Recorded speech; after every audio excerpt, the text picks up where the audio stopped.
O primeiro passo para você entrar no mundo da filosofia é entender de uma vez para sempre a diferença entre perceber e pensar. É uma diferença tão banal que todo mundo acredita que já conhece, mas não basta conhecê-la por alto.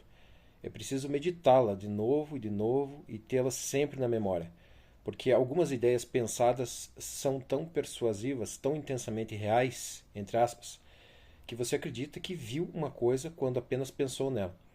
Isso acontece especialmente no campo das discussões políticas, onde você tem pouco acesso direto aos fatos e praticamente tudo em que acredita é puramente imaginário, inclusive aquelas opiniões queridíssimas pelas quais você se dispõe a matar e morrer.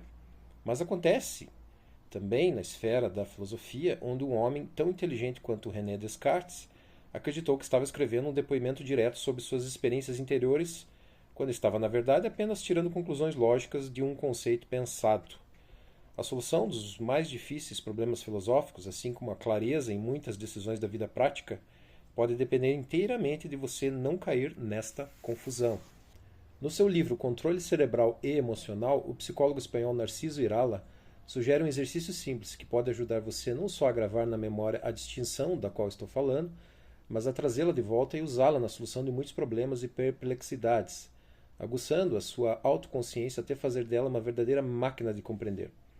O exercício é feito em 3 etapas. 1. Deite-se num quarto escuro, feche os olhos, relaxe e em seguida comece a registrar mentalmente todos os ruídos em torno, do mais próximo ao mais distante. A cama rangendo, uma porta que bate, um cachorro latindo, um carro que freia ou buzina, um bebê chorando ao longe, a chuva ou o vento batendo na janela, etc. 2. Feito isso, continue com os olhos fechados, esqueça os ruídos e tente visualizar apenas um fundo preto. Então imagine um pontinho branco. Desse pontinho, puxe devagar um segmento de reta igualmente branco. Da ponta do segmento, em ângulo reto, outro segmento do mesmo tamanho, e em seguida outro e outro, até formar um quadrado de linhas brancas sobre o fundo preto. 3. Agora relembre e compare as duas experiências. Na primeira, você apenas recebeu informações do ambiente em torno, sem nada lhes acrescentar. Você não foi quem fez o cachorro latir ou o bebê chorar. Você permaneceu passivo, atento e receptivo. Na segunda experiência, foi você mesmo que inventou tudo. O fundo preto, o pontinho, os segmentos de reta, os ângulos de 90 graus e o quadrado final. Essas coisas só vieram a existir porque você as criou na sua mente. Só existem enquanto você está pensando nelas e só existem no seu mundo interior de pensamentos e imaginações. O Dr. Irala distingue aí 2 tipos de atividade da mente humana, receptivas e emissivas, e recomenda alterná-las no curso do trabalho intelectual, mantendo o equilíbrio entre o esforço e o relaxamento. Mas aqui o nosso interesse, no caso, vai além do proveito psicológico que podemos tirar desse exercício.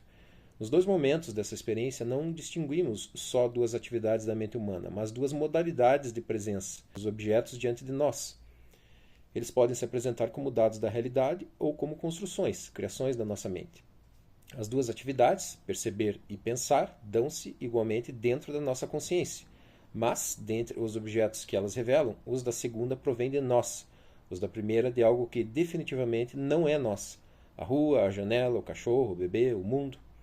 Os objetos das 2 etapas da experiência estão todos presentes a nós, mas uns estão presentes porque vieram a nós, outros porque nós os pusemos lá. Portanto, a diferença entre perceber e pensar e a diferença entre atividades receptivas e emissivas da mente acrescenta-se uma terceira e mais fundamental distinção entre os pontos de vista desde os quais a experiência é examinada.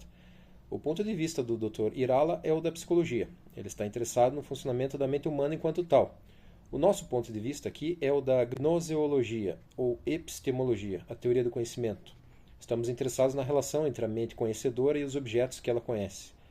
É uma pergunta que transcende infinitamente o campo da psicologia e já nos coloca em cheio no coração mesmo da filosofia. Se você queria entrar na filosofia, já está nela.